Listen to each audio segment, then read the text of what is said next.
3. Place Kosipur at the garden of late Gopal Lal Seal, year 1897. After his first return from the West, Swamiji resided for a few days at the garden of the late Gopal Lal Seal at Kosipur. Some well-known pundits living at Bara Bazar, Calcutta came to the garden one day with a view to holding a disputation with him. The disciple was present there on the occasion. All the pundits who came there could speak in Sanskrit fluently. They came and, greeting Swamiji, who sat surrounded by a circle of visitors, began their conversation in Sanskrit. Swamiji also responded to them in melodious Sanskrit. The disciple cannot remember now the subject on which the pundits argued with him that day. But this much he remembers, that the pundits, almost all in one strident voice, were rapping out to Swamiji in Sanskrit subtle questions of philosophy, and he, in a dignified, serious mood, was giving out to them calmly his own well-argued conclusions about those questions. In the discussion with the pundits, Swamiji represented the side of the Siddhanta or conclusions to be established, while the pundits represented that of the Purva Paksha or objections to be raised. The disciple remembers that while arguing, Swamiji wrongly used in one place the word asti instead of swasti, which made the pundits laugh out. At this, Swamiji at once submitted, Panditanam dasoham kshantavyametat skhalanam. I am but a servant of the pundits. Please excuse this mistake. The pundits also were charmed at this humility of Swamiji. After a long dispute, the pundits at last admitted that the conclusions of the Siddhanta side were adequate, and preparing to depart, they made their greetings to Swamiji. After the pundits had left, the disciple learned from Swamiji that these pundits who took the side of the Purva Paksha were well versed in the Purva Mimamsa Shastras. Swamiji advocated the philosophy of the Uttara Mimamsa or Vedanta and proved to them the superiority of the path of knowledge, and they were obliged to accept his conclusions. About the way the pundits laughed at Swamiji, picking up one grammatical mistake, he said that this error of his was due to the fact of his not having spoken in Sanskrit for many years together. He did not blame the pundits a bit for all that, but he pointed out in this connection that in the West it would imply a great incivility on the part of an opponent to point out any such slip in language, deviating from the real issue of dispute. A civilized society in such cases would accept the idea, taking no notice of the language. But in your country, all the fighting is going on over the husk. Nobody searches for the kernel within. So saying, Swamiji began to talk with the disciple in Sanskrit. The disciple also gave answers in broken Sanskrit, yet Swamiji praised him for the sake of encouragement.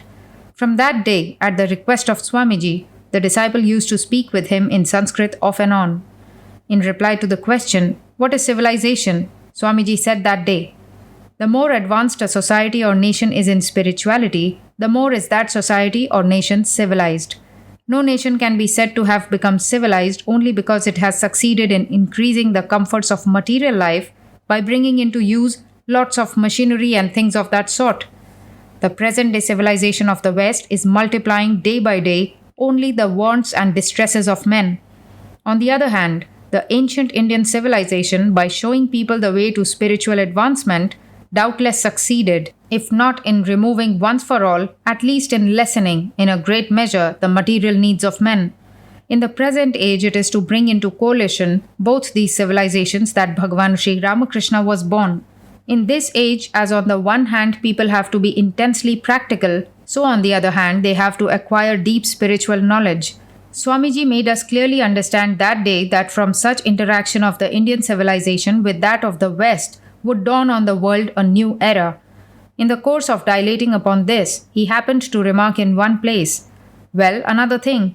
People there in the West think that the more a man is religious, the more demure he must be in his outward bearing.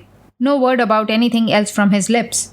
As the priests in the West would on the one hand be struck with wonder at my liberal religious discourses, they would be as much puzzled on the other hand when they found me, after such discourses, talking frivolities with my friends. Sometimes they would speak out to my face, 'Swami, you are a priest. You should not be joking and laughing in this way like ordinary men. Such levity does not look well in you.' To which I would reply, 'We are children of bliss. Why should we look morose and somber?' But I doubt if they could rightly catch the drift of my words." That day Swamiji spoke many things about Bhava Samadhi and Nirvikalpa Samadhi as well. These are produced below as far as possible. Suppose a man is cultivating that type of devotion to God which Hanuman represents. The more intense the attitude becomes, the more will the pose and demeanor of that aspirant, nay, even his physical configuration, be cast in that mold. It is in this way that transmutation of species takes place. Taking up any such emotional attitude, the worshipper becomes gradually shaped into the very form of his ideal.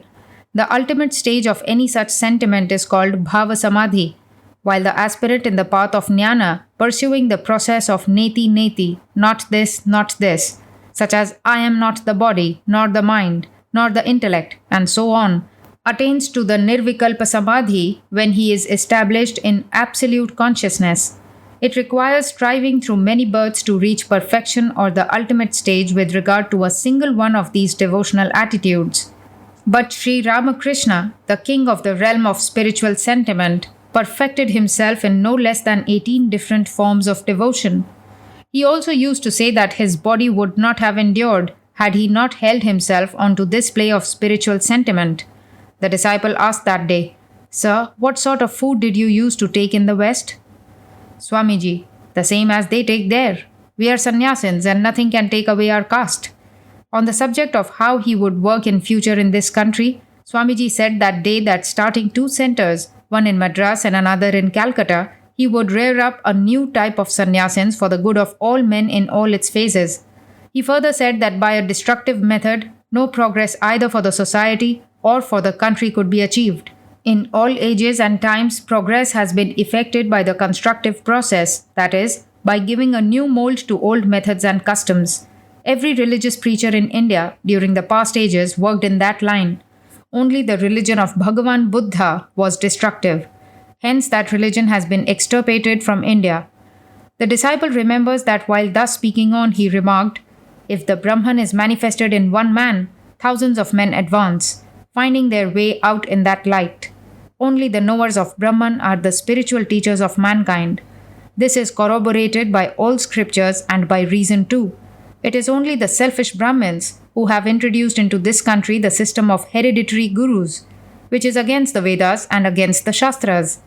Hence, it is that even through their spiritual practice, men do not now succeed in perfecting themselves or in realizing Brahman. To remove all this corruption in religion, the Lord has incarnated himself on earth in the present age in the person of Sri Ramakrishna. The universal teachings that he offered, if spread all over the world, will do good to humanity and the world. Not for many a century past has India produced so great, so wonderful a teacher of religious synthesis. A brother disciple of Swamiji at that time asked him, Why did you not publicly preach Sri Ramakrishna as an avatara in the West? Swamiji, they make much flourish and fuss over their science and philosophy. Hence, unless you first knock to pieces their intellectual conceit through reasoning, scientific argument, and philosophy, you cannot build anything there. Those who finding themselves off their moorings through their utmost intellectual reasoning would approach me in a real spirit of truth-seeking. To them alone I would speak of Sri Ramakrishna. If otherwise I had forthwith spoken of the doctrine of incarnation, they might have said, Oh, you do not say anything new. Why, we have our Lord Jesus for all that. After thus spending some 3 or 4 delightful hours, the disciple came back to Calcutta that day along with the other visitors.